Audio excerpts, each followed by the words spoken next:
Nah, halo teman-teman semuanya. Ini adalah salah satu tahapan yang paling sulit dalam finishing sebuah kolam natural. Nah, mungkin kita juga udah pernah beberapa kali buat di project-project natural yang sebelumnya. Salah satu yang paling penting, mungkin video-video sebelumnya juga kita udah bahas ya Val ya, pemilihan batunya, kemudian duduan-duduan untuk supaya nanti ada leveling airnya, ada batu floating, ada batu yang kerendam dikit, kerendam banyak di permukaan. Itu tujuannya supaya nanti kita mendapatkan tatanan batu yang senatural mungkin, yang seestetik mungkin, teman-teman. Nah, memang terus terang hal seperti ini itu tidak bisa dibukukan atau dibakukan, teman-teman. Mungkin tadi kalau sempat di video waktu awal-awal kita datang ya, pertama kan selalu memang kita ini akan membuat sudut yang paling sulit dulu. Nah, di kolam ini sudut yang paling sulit dan sangat vital sekali peranannya kalau ibarat di sebuah makanan itu menu utamanya itu adalah area landscape yang di sekitar air terjun dan air terjun utamanya. Makanya itu harus kita beresin dulu. Setelah itu beres, nanti dinding yang lain, landscape-nya yang lain bisa mengikuti ya. Mungkin di vlog yang sebelumnya kan juga kita bahas sama ya Val ya. Jadi kita mulai dari waterfall dan estetik yang paling sulit. Setelah itu nanti baru pasangan-pasangan batu di sekitarnya itu akan mengikuti.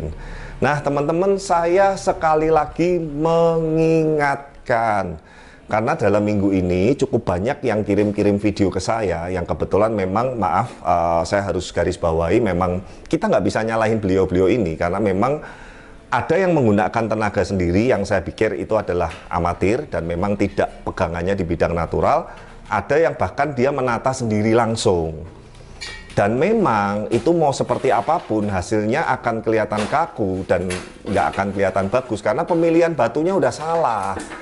Gitu loh. Jadi jangan salah pilih bahan batu. Nah, ini sekali lagi yuk kita sebelum masuk ke tahapan mematikan ya. Jadi setelah kita susun levelingnya, ada yang floating, ada yang agak ke atas, ada yang berdiri, ada yang tidur. Nanti air terjunnya ini juga belum beres. Supaya teman-teman maksudnya bisa ngerasain feel-nya. Karena saya tuh cuman melalui video ini pengen menyampaikan feel-nya, rasanya, tekniknya, kemudian seni artnya. Saya yakin teman-teman kalau ibaratnya banyak referensi dan sering menonton, itu pasti akan lama-lama feel-nya dapat juga. Nah, saya pun dan tim Blaze ini juga seperjalanan kita sampai di sini itu kita referensi selalu kita perbanyak terus, dan saya juga sering belajar dari alamnya juga. Artinya kita ke alam, ngelihat sungai, ngelihat air terjun, ngelihat sosmed, ngelihat secara kontraktor ataupun pekerja seni yang di luar negeri ataupun di dalam negeri. Tujuannya untuk kita mendapatkan banyak inspirasi dan referensi seperti itu. Nah, nih lihat nih, Val. Ini bukan batu-batu kali biasa ya teman-teman ya, sekali lagi ya. Bukan juga batu pondasi untuk bangunan rumah, bukan juga. Bukan juga batu sungai yang cuman bulat-bulat seperti ini terus semua.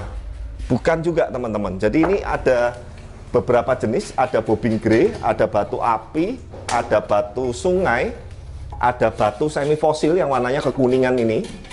Dan itu besar kecilnya juga kita ibaratnya nggak bisa samain. Jadi kalau teman-teman perhatiin, mungkin kamu mundur ke sini, Pak.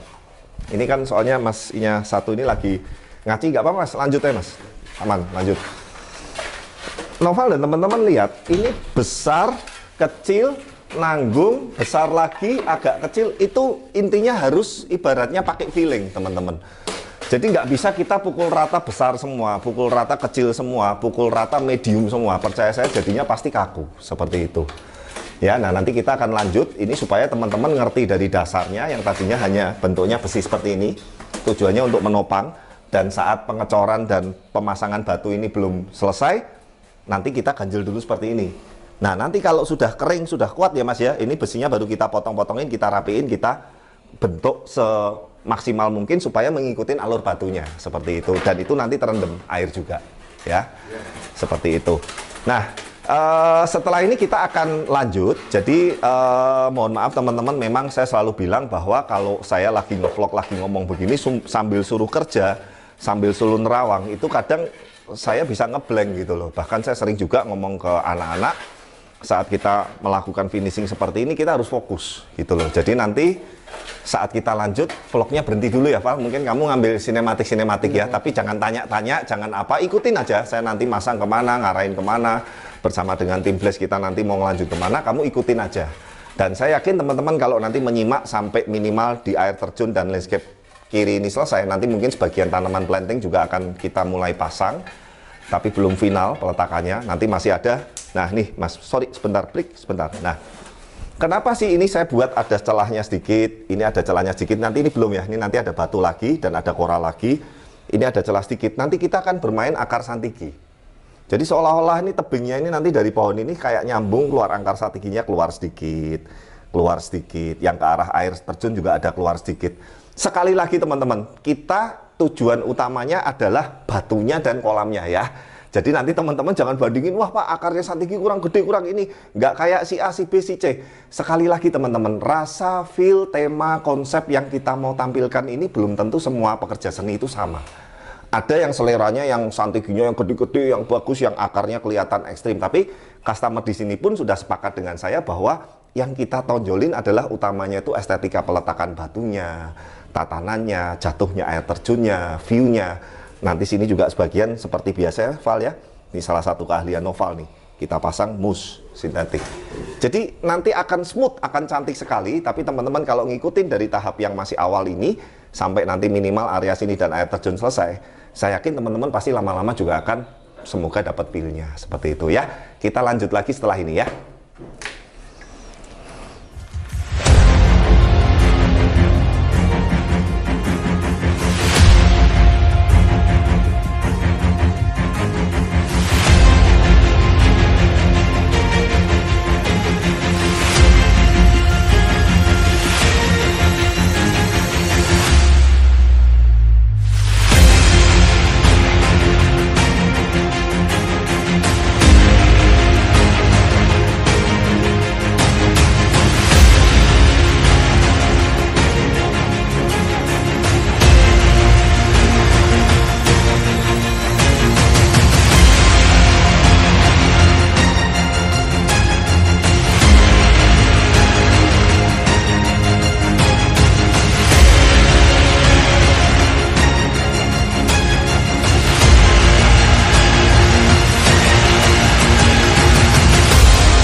Oke, nah teman-teman ya, seperti inilah teknik pemasangan terutama untuk kontur-kontur batunya. Jadi ada yang floating, kerendam sedikit, ada yang floating tipis, ada yang di permukaan yang nggak kerendam sama sekali. Nah mungkin tadi kalau dari sinematik yang teman-teman sudah ikutin, bisa lihat dari yang sudut tadinya kotak minimalis ini, setelah ada batu dan sebagian planting tanaman, mulai kelihatan nggak suasana natural-naturalnya? Sudah mulai kelihatan, ya kan? Beda banget ya. Sudah beda banget kan? Nah ini sebetulnya teman-teman nanti juga jangan khawatir. Yang jalur-jalur acian seperti ini, itu nanti bisa kita permainan mus, bisa permainan akar. Tapi sekali lagi akarnya tidak ekstrim ya. Nah ini sengaja saya buat ini seperti nanti ada akar santigi keluar kayak nyengkrem batunya nanti. Jadi di kanan, kiri, cengkeraman batu, sini yang lain-lainnya permainan mus. Kemudian nanti di belakang ini saya rencana kasih smoke spray, jadi kayak keluar asap-asapnya. Nah, seperti itu. Nah, air terjun pun ini, teman-teman kalau lihat, Noval shoot ke air terjunnya ya, tadi Mas Aan juga udah saya tambahin, ada sedikit revisi, saya kurang satu batangan pasangan batu tipis di bawah sini.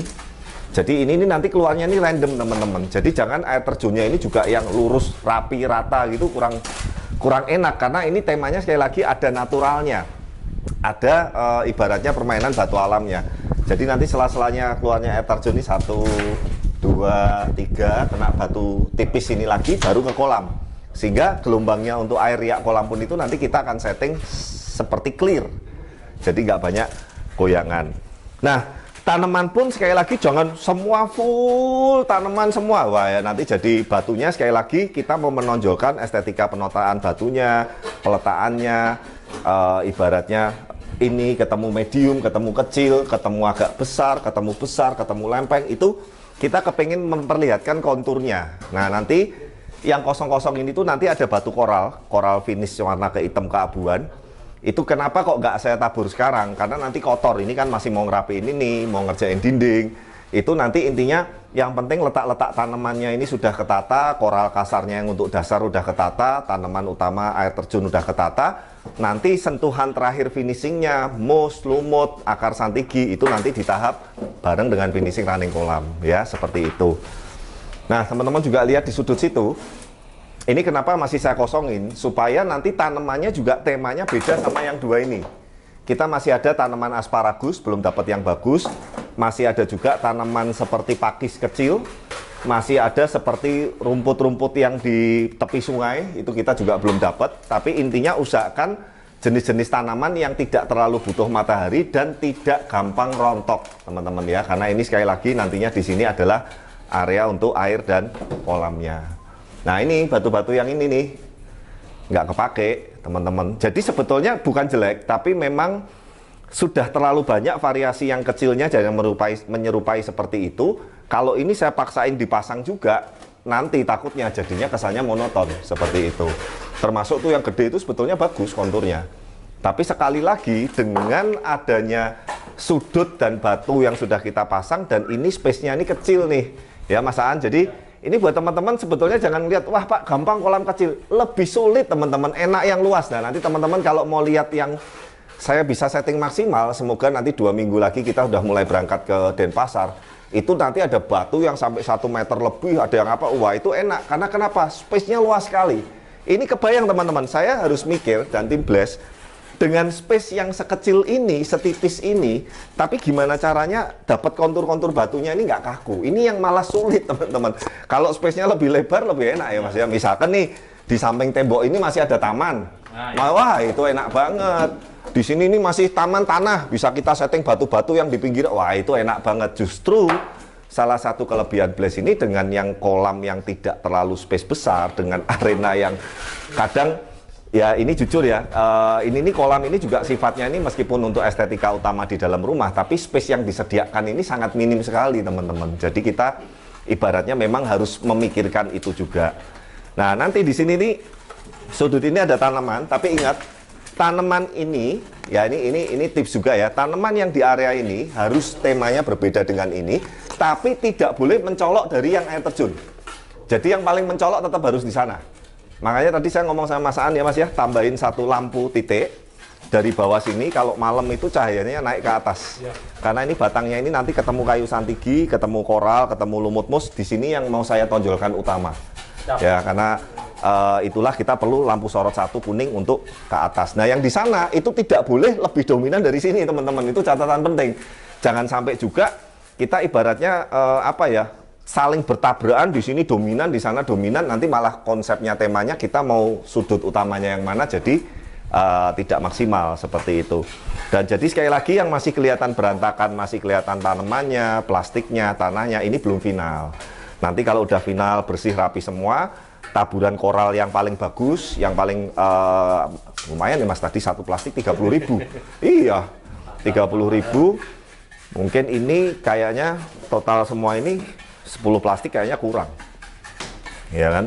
Nah itu nanti belakangan terakhir kalau sudah beres semua berbarengan dengan proses finishing. Di sini nanti juga kita finishing, ada pot-pot bonsai, kemudian sini decking kayu. Ini sedang dalam proses pengerjaan juga seperti itu.